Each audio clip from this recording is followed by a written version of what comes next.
So we just went over Ikkyo. We're going to go over Sankyo now, Sankyo.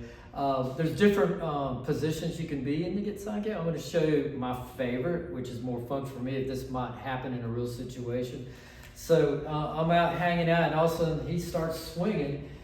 I'm going to immediately, probably naturally do a rise and block, right? So notice my hands open but you know, and then I probably would grab here. Now I could do a push-pull, self-defense one strike, but most likely he might start swinging because he's more prepared because he's the one attacking. I wasn't expecting this. All right, although we need to always expect the unexpected, right? And never say never. Now from right here, I can do a lot of different things, but right now I want to have this inside control. So I'll probably slide down here and hide my head and knee strike him. If his leg kind of tilts that way, if you notice, look down lower, I'm going to take my heel in and crank right there in the side and all that. Now if that works out good, I may not have to do this next motion, but I'm going to soften him up and I'm going to keep from swinging. As I'm doing that, I'm doing this push and pull, okay? But I'm going to slide down here. Now I want you to film in this right here. I'm going to slide my hand. This is your styloid process. I'm not going to grab here. I'm going to grab all the way on this other side, and I'm going to crank it as if you're revving up a motorcycle, okay? Now, as I come by, I might do a little bit more softening. I'm going to slide here in slow motion. I've already, notice how tight his skin here. I've already got tension on there. I'm going to take my right hand, elbow here, and I got him nice and tight. Now, it's really tight. He's already kind of moving with me, so I'm going to let off a little bit. Wherever I point his finger, he's basically going to go.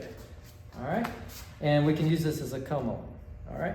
So that, again, is Sankyo, and I got him tight here. I can also, you know, there's lots of things I can do here. All right, so I'm going to go ahead and move to our next move, which we're going to go into Ikkyo, I-K-K-Y-O. So he grabs me here too. I slide up. Maybe I don't want to go with the Ikkyo, or maybe I don't want to go to the other motions. But when I come in here, all of a sudden his elbow's right there. I'm going to take this here. Now in wrestling, we would do a duck and I come around here. I could do a 2-on-1.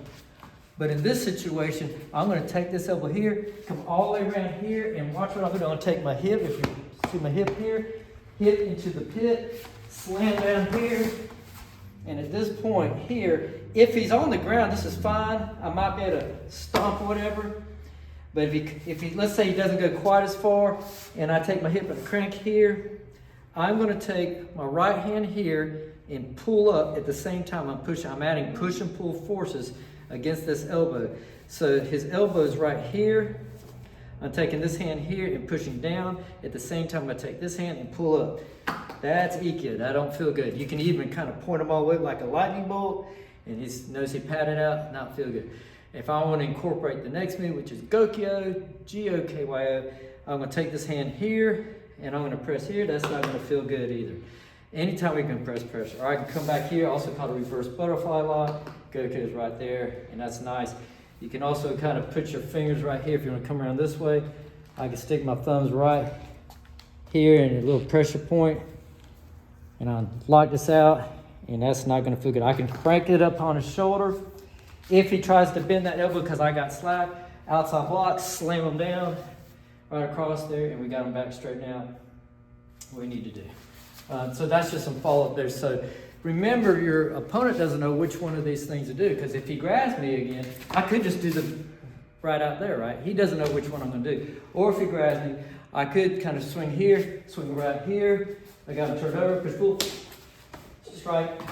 So I've got like multiple options I could do that he doesn't know. But the basic thing is we got to use our kicks and strikes to soften him up. No one's just going to throw their body weight at you. You know, it's going to be a lot of push-pull, weight shifting and stuff like that. Wrestled for many times and many matches, and people just not going to give it to you. So soften it up, but the best defense is not to be there. Joe, I appreciate it. Thank you, Lynn.